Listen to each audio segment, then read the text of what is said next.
So, we will next continue with some other kinds of issues in the concurrency control protocol. So, we will return to locks, but more importantly we will return to locks in what is called a multiple granularity. So, if you have noticed, then we have been understanding locks, we have been studying locks for various named data items, but we have not bothered about what the data items were actually. Now, what happens in that in some cases is that suppose there is a table, that the entire table needs to be locked, and then within the table there are records or tuples that needs to be locked again, and within a tuple there may be an attribute that needs to be locked. So, the lock is essentially applied at multiple granularity. So, the lock may be applied to only an attribute or to a table or to a record or to an entire database and so on and so forth, and then there are some issues that we will discuss next. So, this is the issue of multiple granularity for locks. So, multiple granularity. So, the granularity essentially means at which level the lock is applied. Okay. Now, what one may do is that, so the hierarchy, so this takes into account the hierarchy of the database. So, the hierarchy may be there is a database, then there are different tables, then there are tuples or records within that, then there are attributes within that and so on and so forth. This is the hierarchy, and it may be locks may be applied at different levels. Okay, now the locking, when it is done at different levels, the following thing happens. So, suppose a particular table is locked. Now, what does locking a particular table mean? Is essentially, when a particular table is locked, that is an explicit lock, but implicitly what happens is that all the tuples and all the attributes in all the tuples are also assumed to be locked implicitly, because otherwise you can see what is the problem is that. So, suppose a table is locked, that means the table needs to be read, etc. And if the tuple is not locked, if the tuple is not supposed to be locked, then what may happen is that some other transaction may come and write to the tuple. So, then this problem of summarization, problem of maintaining statistics, etc. may get harmed. So, that is why these are also supposed to be locked, but these are not locked in explicitly, this is locked in an implicit mode. So, then essentially that means that there are two kinds of locks, which is an explicit lock and then there is an implicit lock. Okay. And locking something explicitly locks everything under it in an implicit mode. So, the granularity of locking essentially is that this can be in a fine granularity, that means this is lower in the hierarchy. So, something like attributes are being locked, etc. That means one can assume higher concurrency, because if only an attribute is locked, other parts of the tuple can be accessed, other tables can be accessed, etc. But it is a high locking over it, because every attribute is being locked, etc. On the other hand, if it is a coarse granularity, then something coarse such as tables, etc. is locked. So, it reduces the concurrency, but the locking overhead is low. Anyway, so here is an example of a hierarchy. So, this is the database D, and then under it there are assumed there are just two tables R1 and R2. Under R1, this is just an illustrating example. So, suppose there are these tuples F1 and F2, and under R2 there is this F3, F4 and F5, and under F1 there are this there are these attributes A11, etc. and so on and so forth. Okay. So, this is the thing that to be done. Now, suppose there is a transaction T1, T1 has locked tuple F2. So, T1 has locked F2. Now, T2, so this has locked already. Now, T2 wants to lock A24. What is going to happen is that this should not be allowed, because even though F2 is locked explicitly, this attribute A24 is locked implicitly. So, this request cannot be granted, because this is an implicit lock that is being taken on A24. So, that is because it has locked F2. So, this goes through, because F2 is locked, everything under it is supposed to be locked as well. Okay.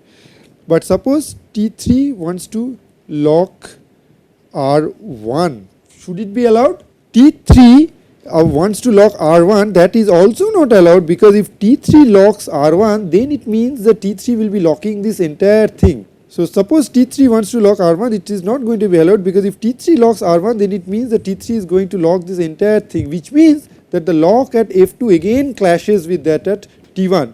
So, it is not going to be allowed. So, essentially what is being meant is that if F2 is locked, all its descendants are locked as well as all its ascendants up to the database cannot be taken a lock on any of its ascendants up to the database, and none of its descendants in its subtree can also be locked either. So that is the thing about implicit locks. So R1 cannot be locked even though there is no such implicit lock on R1, but R1 still cannot be locked because locking R1 would actually mean an implicit lock on F2.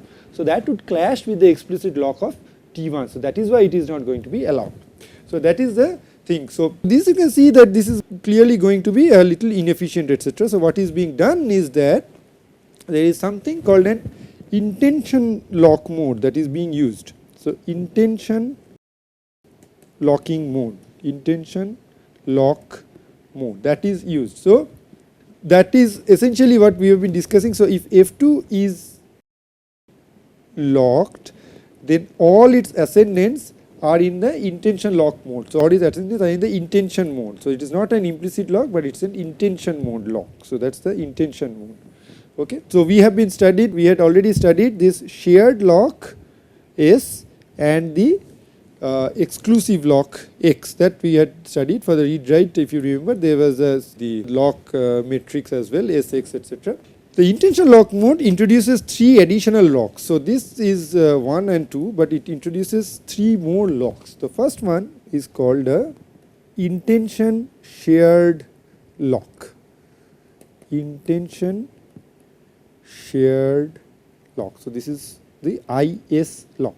Okay. So what is an intention shared lock? This means that at least one descendant has a S lock.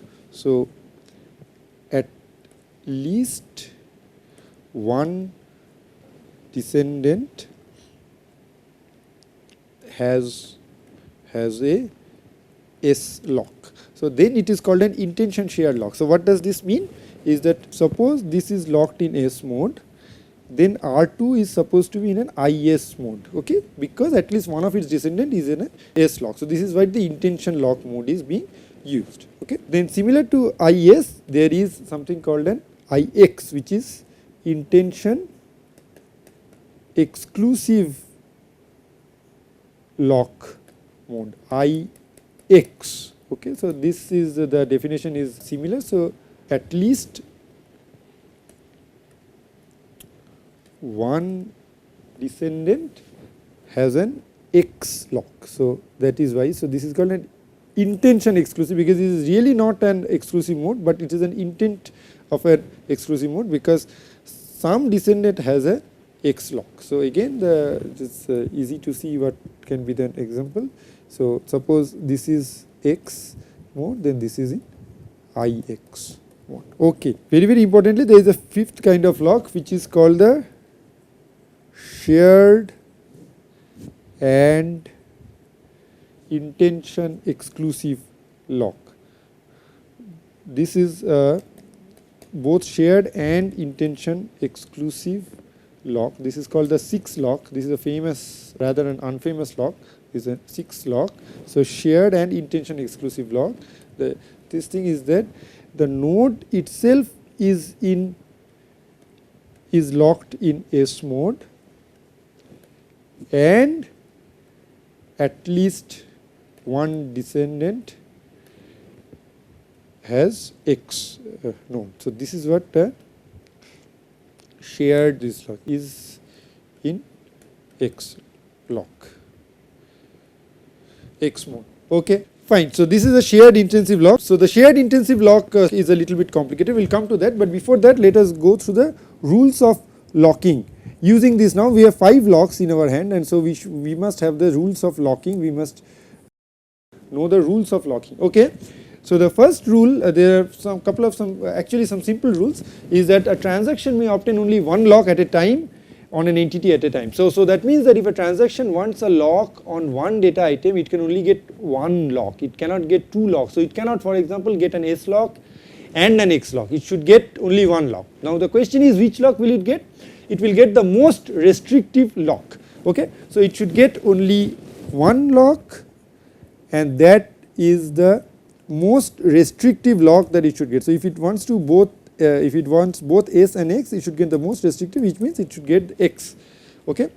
and every lock must be given notice of all lower level locks. So that means that whenever a transaction locks a data item, it sends a notice up to all the ascendants, so that ascendants must be knowing that something has happened in the descendants, otherwise it cannot get this intention lock mode. So that is there.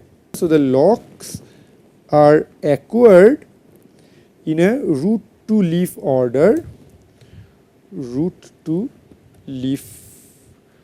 so from top to bottom, that means, and the locks are released in a leaf to root order. A little bit of thinking will tell you why that is necessary, is that before the locks are released, some other transaction may come and take another lock. So for all those cases of conflicts to not happen, the locks are acquired in a root to leaf. That means the highest lock that is needed is first got. That means that everything under this is supposed to be locked, and then the next lock in the level is acquired, and so on and so forth.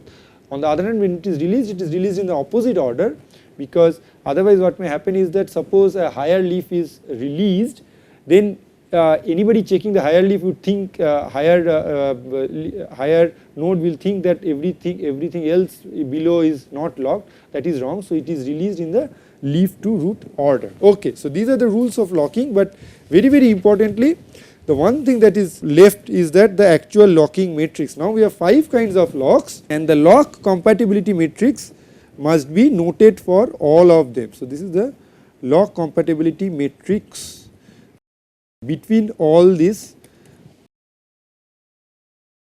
5 kind of locks. So I am going to draw the lock compatibility matrix in a moment. So the locks are the following, right? So this is an IS lock, then there is an IX lock, then there is an S lock, then there is a 6 lock, then there is an X lock. This is one thing, and on the rows there is the same thing, IS, then this is IX, then this is S, then there is the 6 lock, and then there is the X lock. Okay.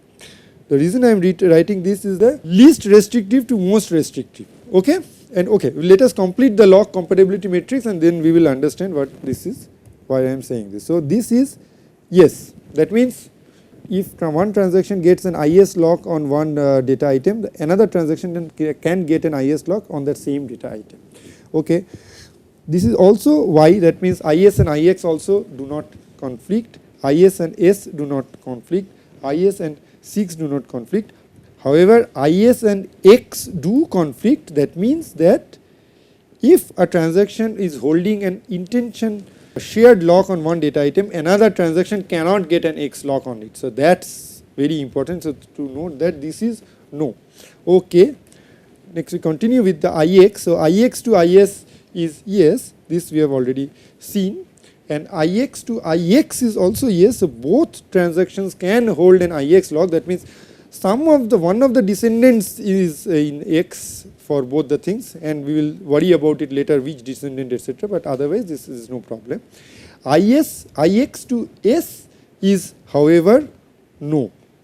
So one cannot get a shared lock on a node if one of its descendants is in the exclusive mode, because what does it mean? Why is this a problem? The shared lock on everything means that it's probably reading that entire table, etc. And then IX meaning there's something inside is locked for writing. Now that means that if that writing is being done while it is reading, then the summaries, etc. may be wrong. So that is why this is not allowed.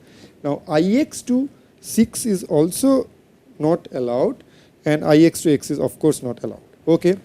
Next comes here the S lock, which is the shared locks. Now shared to IS is Y, there is no problem. Shared to IX we have already seen, this is no.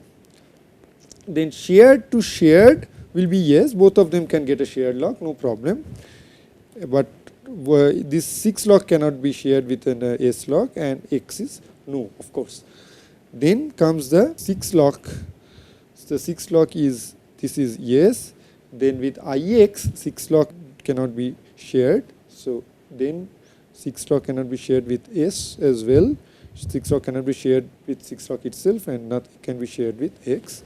and finally X lock cannot be shared with anything. Now if you notice, this matrix is symmetric as it should be, because it doesn't matter which transaction is on the row and which transaction is on the column, but here are the things. So couple of important things to note is that X lock cannot be shared with anything. If something is being exclusively locked for writing, that means that that is supposed to be written, and that means it cannot be shared with anything else. And if something is being intentionally locked, so in the intention mode of shared lock, that means something below it is being only read, and even this is not being read, then it can share with most of the locks except of course the X lock, because something inside it is being written, so that cannot be done. This is the lock compatibility matrix that one must remember to get an understanding. Now it is probably easier to understand all these locks except the 6 lock. So what exactly is the 6 lock? The 6 lock is something little bit more interesting, etc. So let us go over the 6 lock in a little bit more detail. So what does 6 lock, why is 6 lock needed, how it is used for? Now suppose there is a transaction T1 that wants to read R1, this is reading R1, but it wants to write A to 4. So if you remember, this was one is being done, etc., and then there was an F2 under which there was an A to 4. So transaction T1 wants to read R1 and write to A4. Now if transaction T1 wants to read and it writes to A4, then what happens is that on which mode will it lock R1? So that is the question.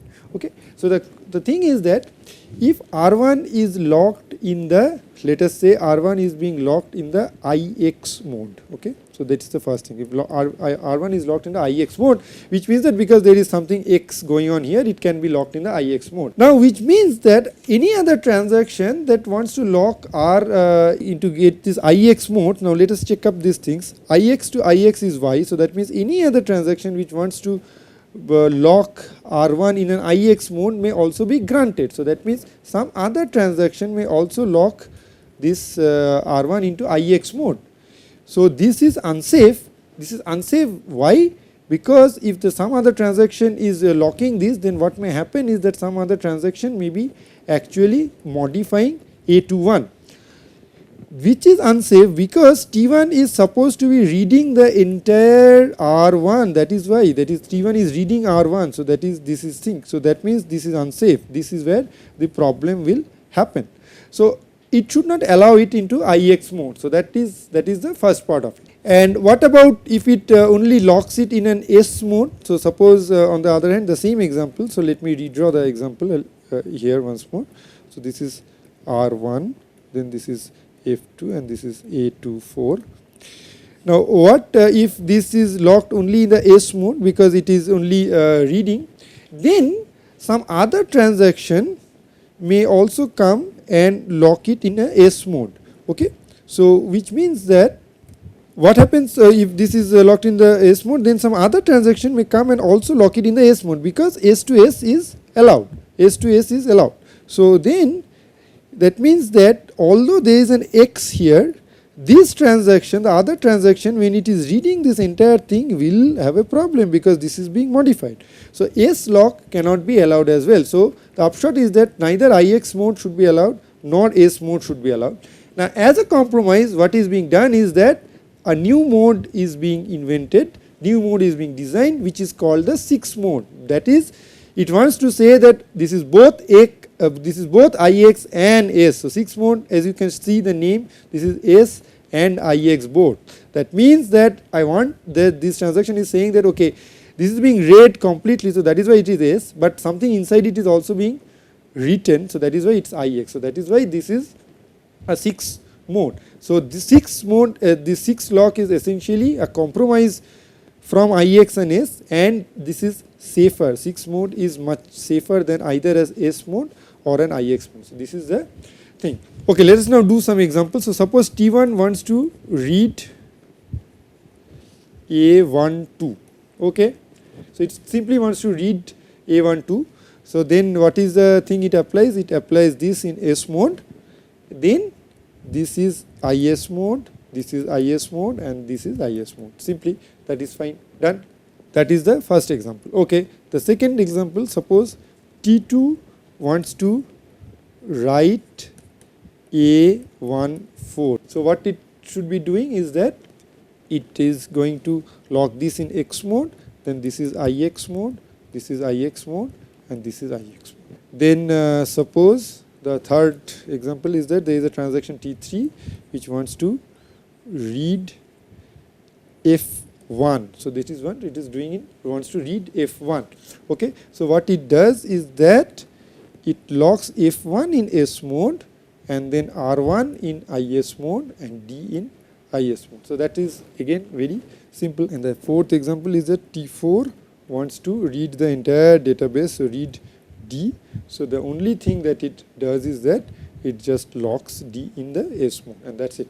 That's what it's being done. Okay. So these are all the 4 locks. Then going ahead, let us do a little bit analysis of which examples, I mean of all these transactions which can be going through concurrently. So now the thing is T1 and T2 can they execute concurrently? T1 and T2. So T1 is trying to read A12 and T2 is trying to write A14. So can they go ahead concurrently? Yes, they can, because there is no problem, because this is an S and X in different things and this is IS and IX. So if we go back to our compatibility matrix, IX and IS is compatible. So there is no problem with this. So T1 and T2 can be done concurrently. So there is no problem with that.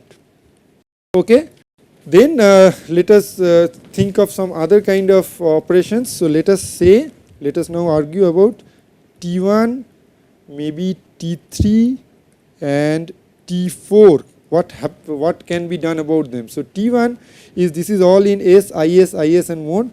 T3 is, this is in S mode and these are in IS modes and this is S. So can they go ahead? So if you have to check IS versus S, which is yes, so there is no problem. So this can also go through concurrently. There is no issue with them because these are either in IS and S modes and they do not conflict. They are compatible with each other. So this can go ahead concurrently. Okay. Now let us say T2 and T3. We will just going to do some examples of T2 and T3. So T2 is in X, IX mode and T3 is S, IS, IX. Okay. So now can they go ahead concurrently? We need to check. And S with IX is no, that means that this cannot go through. So there is a conflict here, S with IX cannot be done. So this cannot be read, one transaction cannot be reading F1 completely because something inside it is being executed. So this cannot go ahead concurrently, this cannot go ahead concurrently, this is not compatible. So T2 and T3 are not compatible. Okay. And let us just do one more example, which is T2 and T4. Okay, can they go ahead concurrently? The thing is that T2 is IX, so this is the same problem, S with IX. So again they cannot go ahead concurrently. That is can be understood from the. So if one remembers the log compatibility matrix, then this can be done. Even otherwise one does not remember to really memorize the compatibility matrix. The compatibility matrix is quite intuitive, and if one draws this diagram, it is probably easier to understand why S is not compatible with IX, because as you see in this example, if somebody is reading F1, that means it is trying to read everything including A14. That is why it is getting a lock S on this, while some other transaction is writing on this. So which is of course not a read write conflict, and that cannot be allowed. So that is why these things can be done.